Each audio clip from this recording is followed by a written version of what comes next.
Hello, bacha log. So today we're going to start with electromagnetism.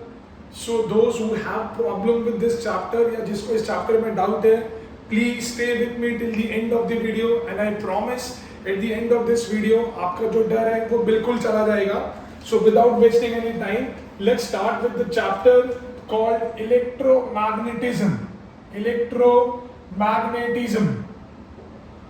Now, अभी हमने 9th standard में magnetism के बारे में बात करी थी. वी नो कि एक जो मैग्नेट होता है उसके पास दो पोल होते हैं, नॉर्थ पोल और south pole.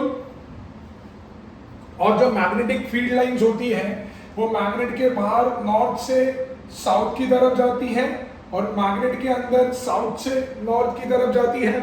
We all know this that the magnetic field lines are always go from the north pole to the south pole of the magnet outside the magnet and from south pole to north pole inside the magnet. We all know this, right? Now, अभी हुआ क्या था, हमारे भैया Henry ऑयस्टेड ने एक experiment किया और पूरी दुनिया को हिला दिया. उसने जो एक्सपेरिमेंट किया उन्होंने ये बोला कि समझो अगर एक वायर के अंदर अगर हमने करंट फ्लो किया, so because of this flow of currents it creates its own magnetic field. जब भी किसी भी कंडक्टर के अंदर से हम करंट को फ्लो करेंगे तो वो करंट क्या करेगा, खुद का एक मैग्नेटिक फील्ड क्रिएट करेगा. दुनिया पागल हो गई, बोलते अरे बाप रे, ये कैसे हो सकता है.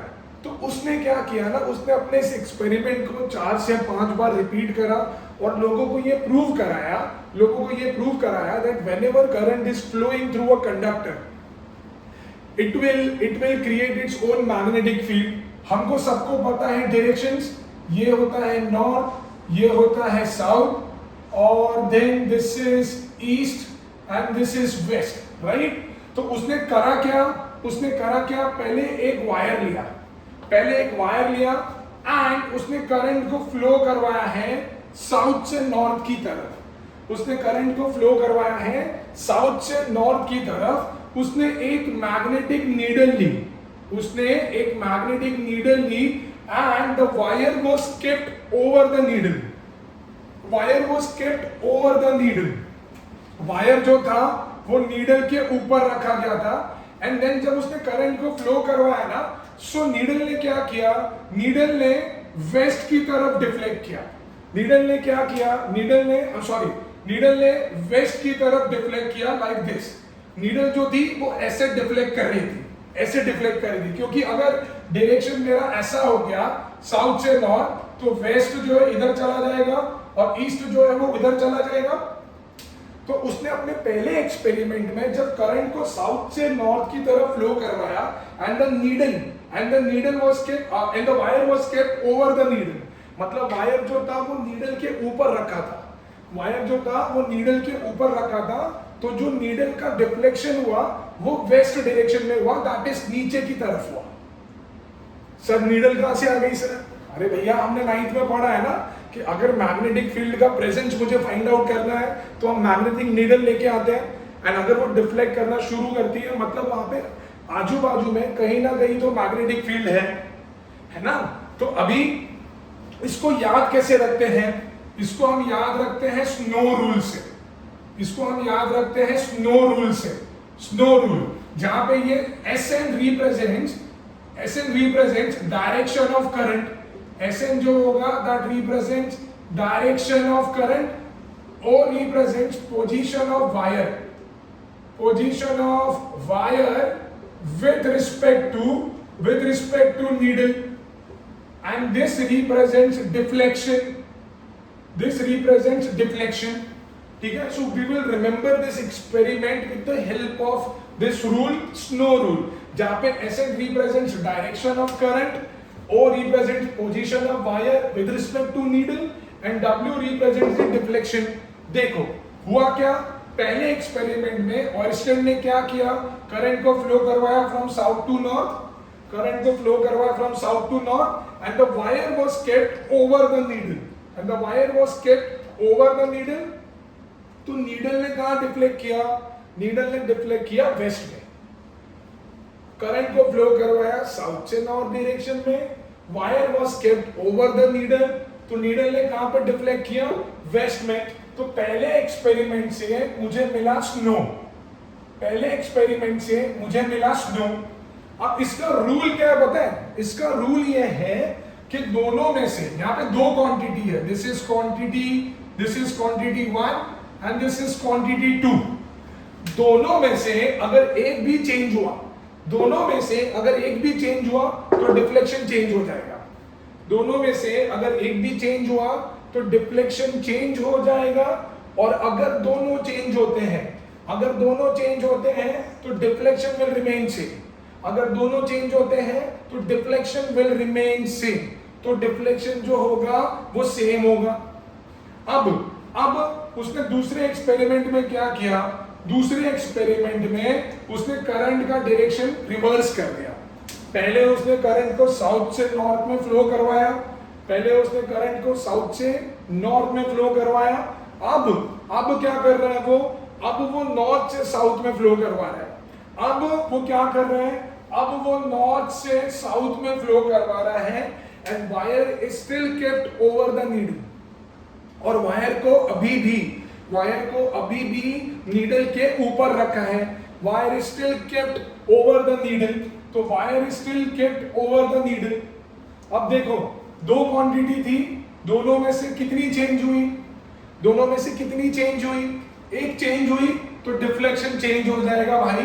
तो अब ये डिफ्लेक्ट करेगा ईस्ट में, अब ये डिफ्लेक्ट करेगा ईस्ट में, समझ में आ रहा है मैं क्या बोल रहा हूं। सो अब ये डिफ्लेक्ट करेगा ईस्ट के अंदर ना। उसके बाद उसने एक्सपेरिमेंट फिर से रिपीट किया, उसने एक्सपेरिमेंट फिर से रिपीट किया। अब वापस उसने क्या किया, वापस उसने करंट को साउथ से नॉर्थ में फ्लो करवाया, वापस उसने करंट को साउथ से नॉर्थ में फ्लो करवाया and this time wire was kept below the needle. Current को वापस साउथ से नॉर्थ ही फ्लो करवाया but wire was kept below the needle, wire was kept below the needle. कितनी क्वांटिटी चेंज हुई, एक या दो, कंपेयर करो कितनी क्वांटिटी चेंज हुई, एक चेंज हुई। और जैसे मैंने बोला अगर एक भी क्वांटिटी चेंज होगी तो डिफ्लेक्शन विल चेंज। तो अब जो नीडल है वो डिफ्लेक्ट करेगा ईस्ट में, दैट इज ऊपर की साइड, दैट इज ऊपर की साइड। फिर से उसने एक्सपेरिमेंट को रिपीट किया, फिर से उसने एक्सपेरिमेंट को रिपीट किया, उसने करंट का डायरेक्शन फिर से घुमा दिया।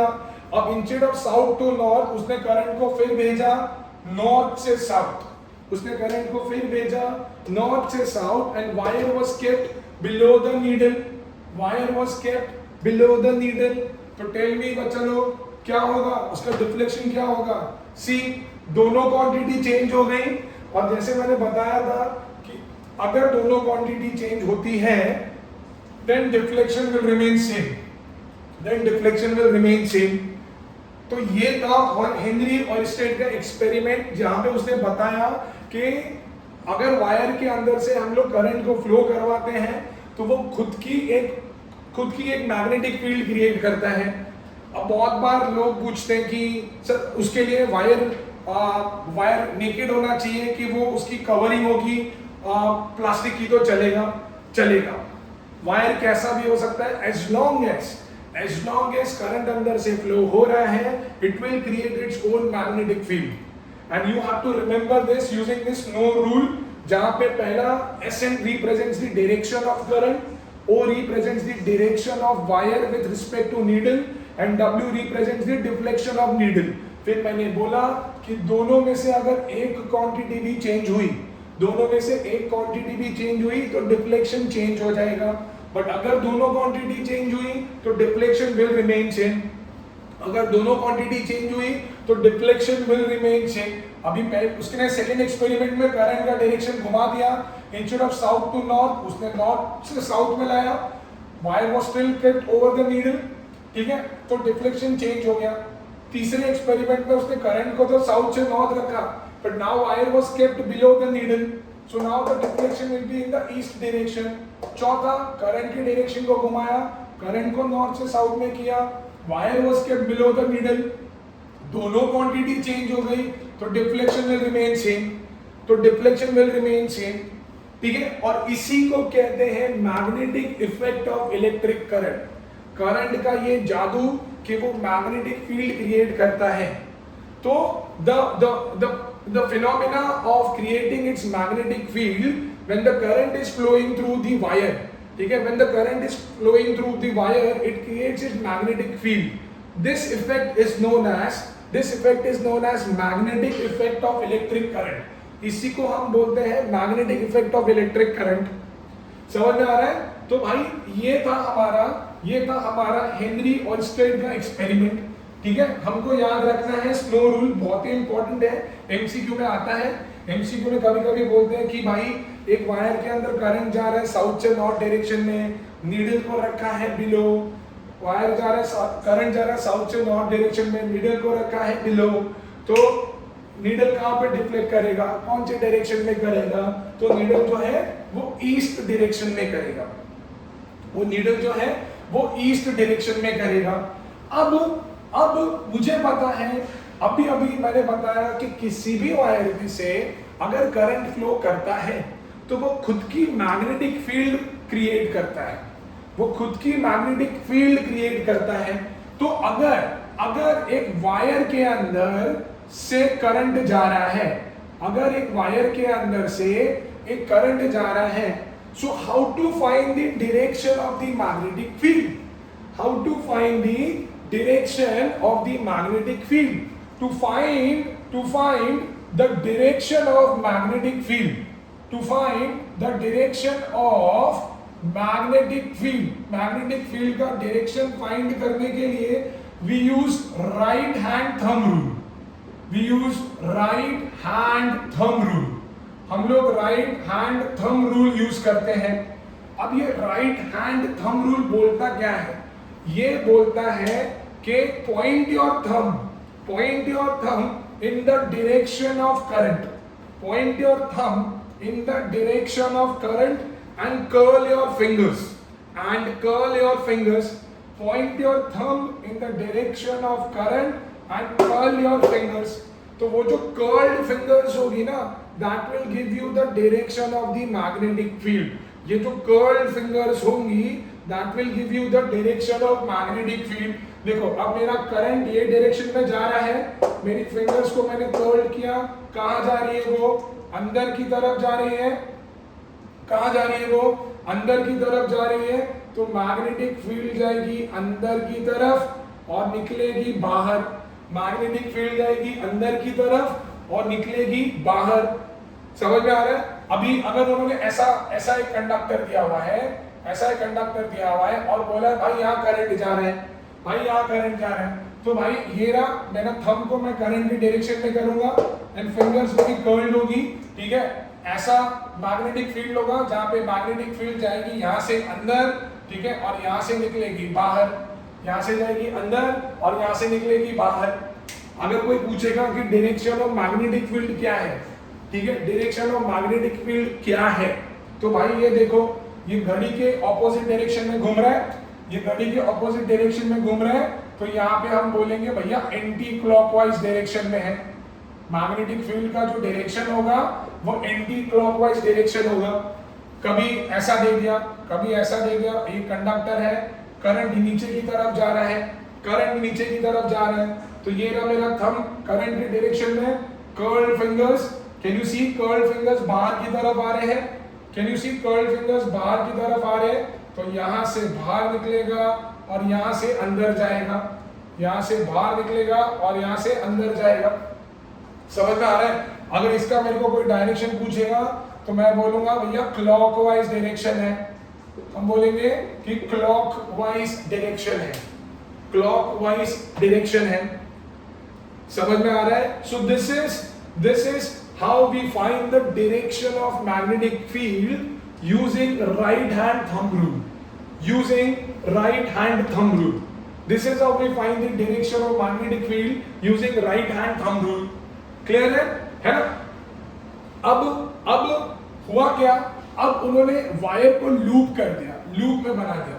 लूप में बना लिया मतलब वायर को उन्होंने सर्कुलर शेप में कर लिया, वायर को उन्होंने सर्कुलर शेप में कर दिया लाइक दिस, ठीक है, वायर को उन्होंने सर्कुलर शेप में कर दिया लाइक दिस, ठीक है। अभी करंट जो था वो जा रहा था लाइक दिस, करंट जो था वो जा रहा था लाइक दिस और इसके अंदर जा रहा था लाइक दिस, ठीक है। अगर तुम देखोगे कहना इसे, इसके अंदर करंट जो है वो एंटी क्लॉकवाइज डायरेक्शन में जा रहा है, इसके अंदर करंट जो है वो एंटी क्लॉकवाइज डायरेक्शन के अंदर जा रहा है, और इसके अंदर करंट जो है वो क्लॉकवाइज डायरेक्शन में जा रहा है, right. Now to find the direction of magnetic field, to find the direction of magnetic field, just now we have learned that we can use Fleming का right hand thumb rule। तो हम करेंगे क्या भाई, मैंने डायरेक्शन ऑफ करंट पे मेरा thumb रखा है और मैंने फिंगर्स को कर्ल किया है, तो कैन यू सी मेरी जो कर्ल्ड फिंगर्स है वो बाहर की तरफ आ रहे हैं, मेरे कर्ल्ड फिंगर जो है वो बाहर की तरफ आ रहे हैं।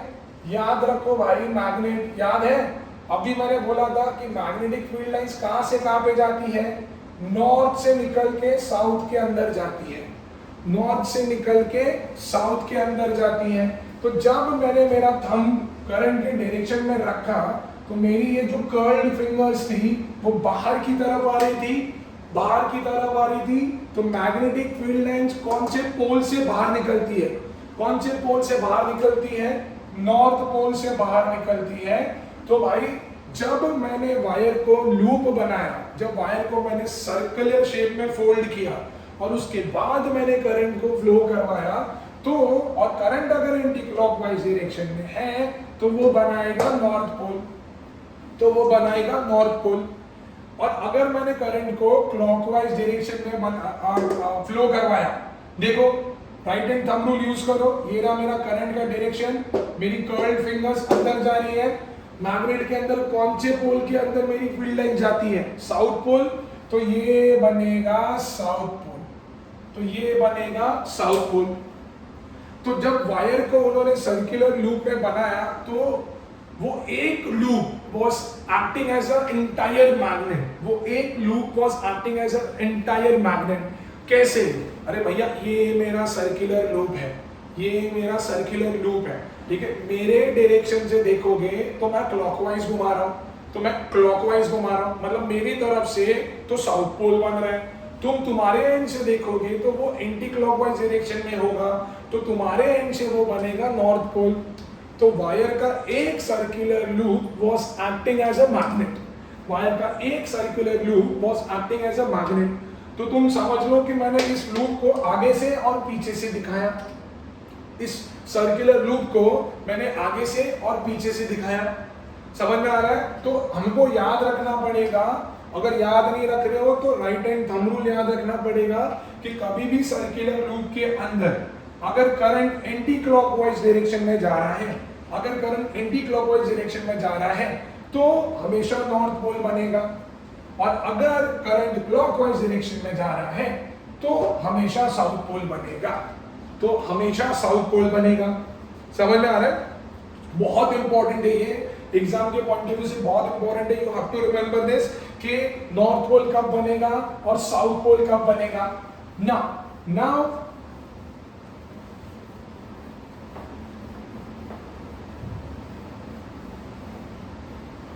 Now let's talk about solenoid. हम सोलेनॉइड के बारे में बात करते हैं। सोलेनॉइड होता क्या है, एक सिलिंड्रिकल शेप का आयरन कोर होता है, इसके अंदर आयरन कोर लेते हैं और इसके अंदर वायर को लूप करा जाता है लाइक दिस।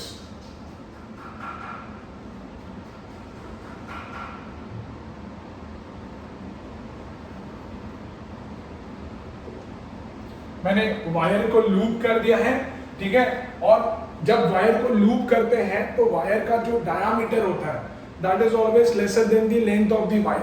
वायर का diameter is lesser than the length of the wire.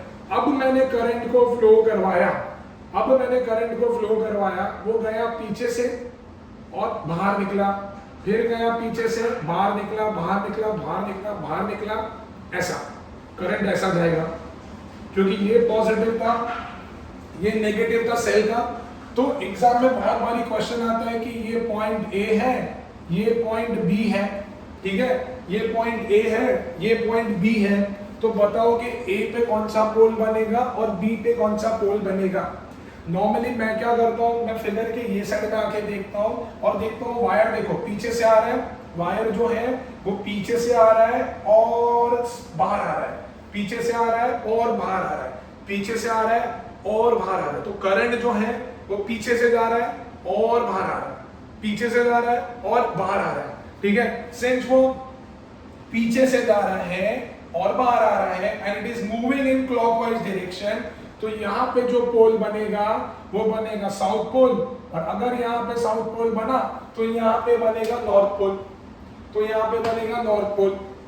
तो सोलेनॉइड एक टाइप ऑफ इलेक्ट्रोमैग्नेट है and that too a strong magnet, जो अपना मैग्नेटिक प्रॉपर्टीज तब तक रिटेन करता है जब तक मैं करंट को फ्लो करवा रहा हूं। Once I switch off the key और once I break the circuit, तो it will stop acting as a magnet, क्योंकि जितने लूप्स होंगे उतने उसके अंदर मैग्नेट है, तो जितने ज्यादा लूप्स होंगे उतना वो स्ट्रॉन्ग मैग्नेट बनेगा, जितने अंदर लूप्स ज्यादा होंगे उतना वो स्ट्रॉन्ग मैग्नेट बनेगा। But it is a type of electromagnet, it is a type of electromagnet, क्योंकि इलेक्ट्रोमैग्नेट अपनी मैग्नेटिक प्रॉपर्टी तब तक ही रखता है जब तक हम करंट फ्लो कर रहे हैं। तो भाई ये एक टाइप ऑफ इलेक्ट्रोमैग्नेट है। तो एग्जाम में ये क्वेश्चन जाते हैं, तुमको डायग्राम बना के देंगे और बोलेंगे भाई अपना पोल डिसाइड करो कि यहाँ पे कौन सा पोल बनेगा और यहाँ पे कौन सा पोल बनेगा, ठीक है। तो हमने अगर करंट को पीछे से जा रहा है, जरूरी नहीं है कि हर बार पीछे से जाएगा तो साउथ पोल ही बनेगा, आपको डायग्राम की ये साइड आना पड़ेगा या पेपर को थोड़ा सा ऐसे लेके देखना पड़ेगा कि करंट कौन से डायरेक्शन में आ रहा है। अब मेरा जो करंट था वो पीछे से आगे आ रहा था, पीछे से आगे आ रहा था, तो ये जो था वो क्लॉकवाइज डायरेक्शन बन रहा था, तो यहाँ पे बना साउथ पोल और यहाँ पे बना नॉर्थ पोल, यहाँ पे बना साउथ पोल और यहाँ पे बना नॉर्थ पोल। समझ में आ रहा है ना। अभी ये एक जीता जाता मैग्नेट है और ये मैग्नेट तब तक है, ये मैग्नेट तब तक है जब तक इसके अंदर करंट फ्लो हो रहा है। तो इसकी जो स्ट्रेंथ है मैग्नेटिक फील्ड की, strength of magnetic field, strength of magnetic field, अगर मेरे को इसको बढ़ानी है, ठीक है, इफ मेरे को इसकी मैग्नेटिक फील्ड की स्ट्रेंथ बढ़ानी है, so to increase the strength of magnetic field what are the possible ways. पहला, मैग्नीट्यूड ऑफ करंट को बढ़ा दो भाई, मैग्नीट्यूड ऑफ करंट को बढ़ा दो, जो करंट तुम अंदर फ्लो करवा रहे हो उसकी वैल्यू को बढ़ा दो। जितना ज्यादा करंट इसके अंदर आएगा उतना ज्यादा वो स्ट्रॉन्ग मैग्नेट होगा, उतना ज्यादा वो स्ट्रॉन्ग मैग्नेट होगा। दूसरा होता है number of turns, number of turns जिसको लूप्स भी बोलते हैं।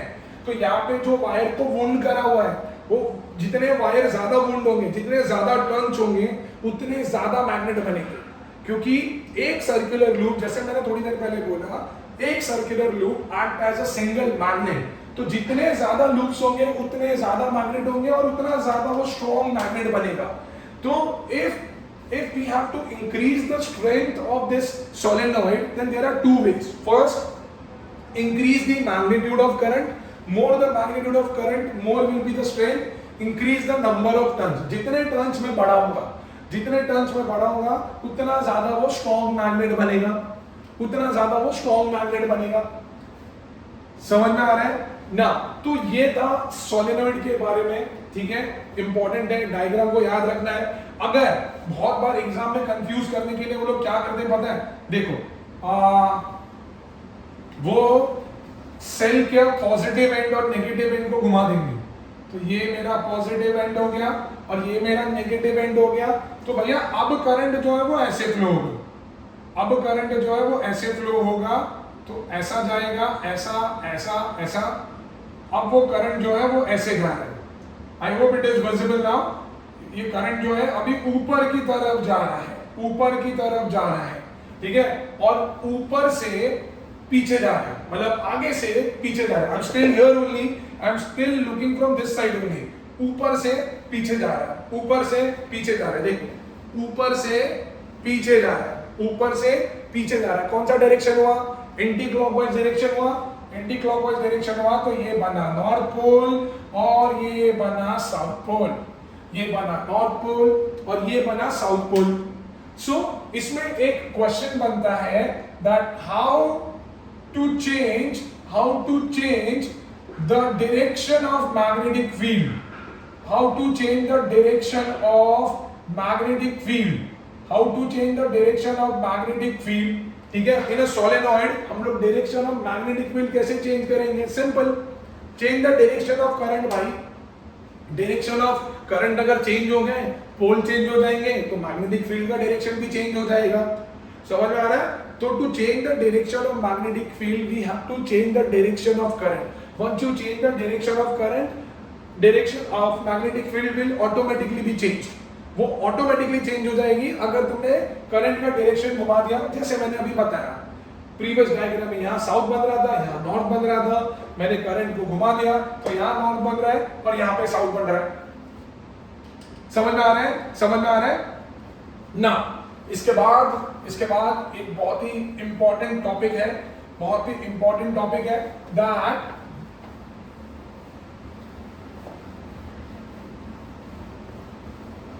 that what happens to a current carrying conductor, what happens to a current carrying conductor when placed in magnetic field, when placed in magnetic field। जब मैं किसी magnetic field के अंदर, किसी मैग्नेटिक फील्ड के अंदर किसी करंट कैरिंग कंडक्टर को डालता हूं तो क्या होगा? सो लेट्स अज्यूम कि ये मेरा मैग्नेट है, this is north pole, this is south pole. Sir ये कैसे हो सकता है? अरे भाई हॉर्स शू मैग्नेट है, पूरा नहीं बना रहा हूं मैं, हॉर्स शू मैग्नेट है, नॉर्थ पोल इधर है, साउथ पोल इधर है, तो मुझे पता है कि मैग्नेटिक फील्ड लाइन जो है वो इस तरीके से जाएगी, राइट ना? अगर इसके अंदर मैंने एक कंडक्टर को डाला, जिसके अंदर से करंट फ्लो हो रहा है, तो ये जो कंडक्टर है ना, it will experience a force. तो इस कंडक्टर को है ना एक फोर्स एक्सपीरियंस होगा, क्योंकि मैग्नेटिक फील्ड नॉर्थ से साउथ जा रही है। ठीक है, current carrying conductor will create its own magnetic field. ये जो करंट कैरिंग कंडक्टर है उसकी भी मैग्नेटिक फील्ड बनेगी, ये भी मैग्नेटिक फील्ड है। तो ये जो कंडक्टर है ना उस पे एक फोर्स लगेगा, ये जो कंडक्टर है उसके ऊपर एक फोर्स लगेगा और उस फोर्स का डायरेक्शन फाइंड करने के लिए हम लोग फ्लेमिंग का लेफ्ट हैंड रूल यूज करते हैं। We use Fleming's left hand rule. हम लोग फ्लेमिंग का लेफ्ट हैंड रूल यूज करेंगे। जैसे कि ये हो गया F, ये हो गया B, ये हो गया I। ठीक है, so we use this FBI। ठीक है, FBI, where this F stands for force, B stands for magnetic field and I stands for current। ठीक है, तो whenever a current carrying conductor is placed in a magnetic field, it will experience a force. So to know the direction of force, we use Fleming का left hand rule, FBI। F stands for force, B stands for magnetic field, I stands for current। तो तुम्हारा जो thumb है वो force की तरफ point करेगा, तुम्हारा जो इंडेक्स फिंगर है वो मैग्नेटिक फील्ड को पॉइंट करेगा और तुम्हारा जो मिडिल फिंगर है वो आई को मतलब करंट को पॉइंट करेगा। तो इस end you have to make sure कि तुम्हारी तीनों फिंगर जो है वो म्यूचुअली परपेंडिकुलर है, like this. Now how to use this Fleming का left hand rule? Once you are clear कि F क्या है, B क्या है, I क्या है, FBI, सबसे पहले तुमको मैग्नेटिक फील्ड को पकड़ना होता है। देखो मेरी मैग्नेटिक फील्ड नॉर्थ से साउथ जा रही है तो मेरा फिंगर भी ऐसा है। फिर तुमको करंट के डायरेक्शन को पकड़ना होता है। करंट ऊपर जा रहा है, ऊपर हो गया। तो अगर तुम देखोगे मेरा जो थंब है वो अंदर की तरफ पॉइंट कर रहा है, मेरा जो थंब है वो अंदर की तरफ पॉइंट कर रहा है। सिंस मेरा थंब अंदर की तरफ पॉइंट कर रहा है तो इसको जो फोर्स लगेगा, इसको जो फोर्स लगेगा वो इनवर्ड होगा। तो यहाँ पे जो फोर्स लगेगा that would be inward force. Inward force using Fleming's left hand rule this will experience a force, और वो जो फोर्स होगा वो इनवर्ड होगा। कैसे, क्या किया मैंने, पहले मैंने मैग्नेटिक फील्ड को पकड़ा, मैग्नेटिक फील्ड यहाँ से यहाँ जा रही थी। फिर मैंने क्या किया, फिर मैंने करंट को पकड़ा, करंट ऊपर था। तो अभी क्या हुआ, मेरा जो थंब था वो अंदर की तरफ गया, मेरा जो थंब था वो अंदर की तरफ गया। तो यहाँ पे जो फोर्स लगा वो इनवर्ड था। अगर मैंने करंट के डायरेक्शन को उल्टा कर दिया, अगर मैंने करंट के डायरेक्शन को रिवर्स कर दिया, तो अब क्या होगा, वापस पहले मैंने मैग्नेटिक फील्ड को पकड़ा, फिर मेरा करंट नीचे जा रहा था तो नीचे चला गया मेरा मिडिल फिंगर। अब मेरा ये थंब है वो बाहर की तरफ आ रहा है, अब मेरा जो थंब है वो बाहर की तरफ आ रहा है। तो अब जो फोर्स लगेगा वो आउटवर्ड लगेगा, अब जो फोर्स लगेगा वो आउटवर्ड लगेगा। सो अंडरस्टैंडिंग हो क्या रहा है, so whenever a current carrying conductor is placed in a magnetic field, it experiences a force, and to know the direction of that force we use Fleming's left hand rule।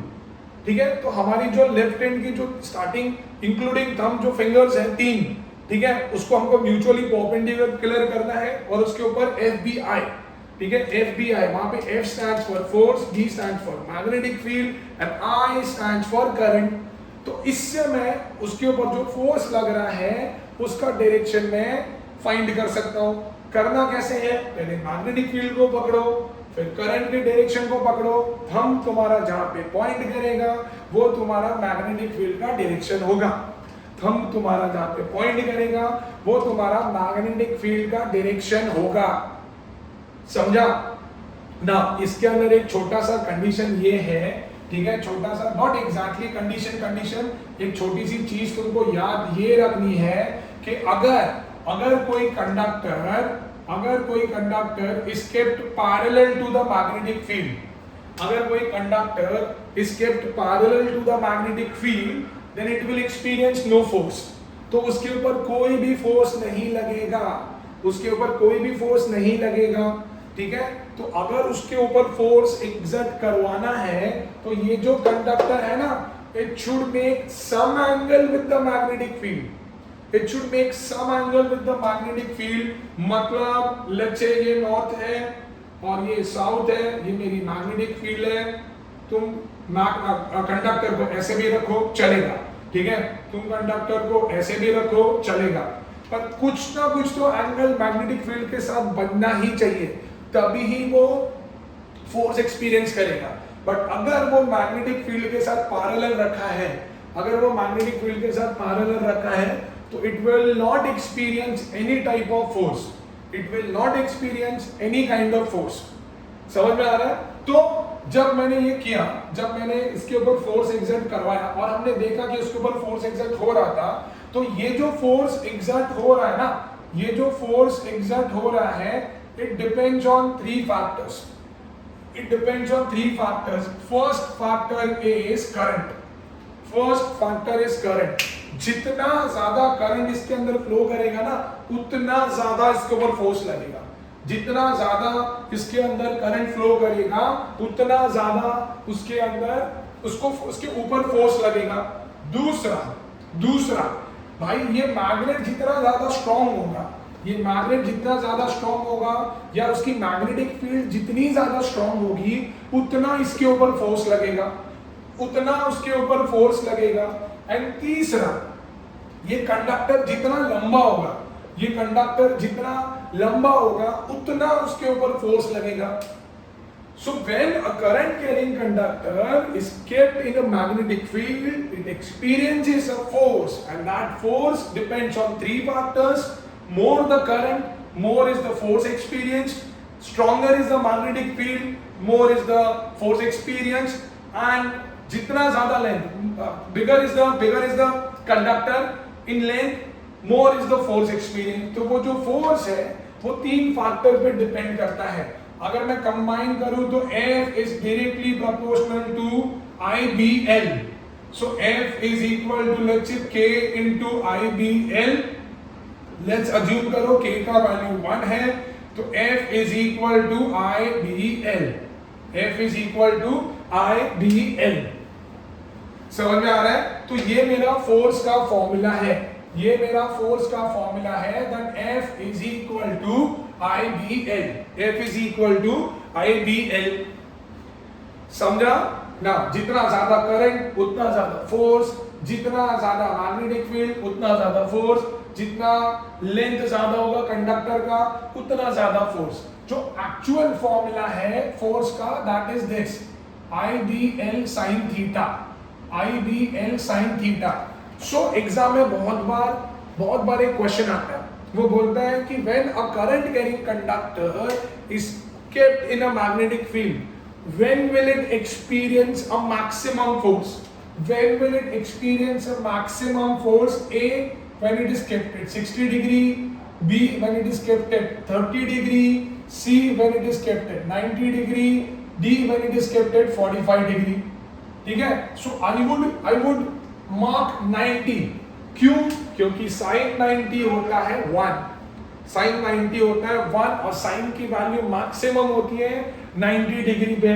तो भैया ये maximum है तो ये भी maximum हो जाएगा। अगर sin 30 आ गया तो 30 तो होता है हाफ, तो फोर्स एग्जैक्टली हाफ लगेगा। So whenever a conductor is kept perpendicular to the magnetic field or it is making an angle of 90 degree with the magnetic field, it experiences a maximum force। उस case में वो maximum force experience करेगा। तो important है, ये तुमको याद रखना पड़ेगा that F is equal to IBL sin theta. समझा ना? अभी इसी से देखो, we know that F is equal to IBL sorry, F is equal to IBL। यहां से मेरे को अगर B का वैल्यू चाहिए तो कहना से it is nothing but force upon IL।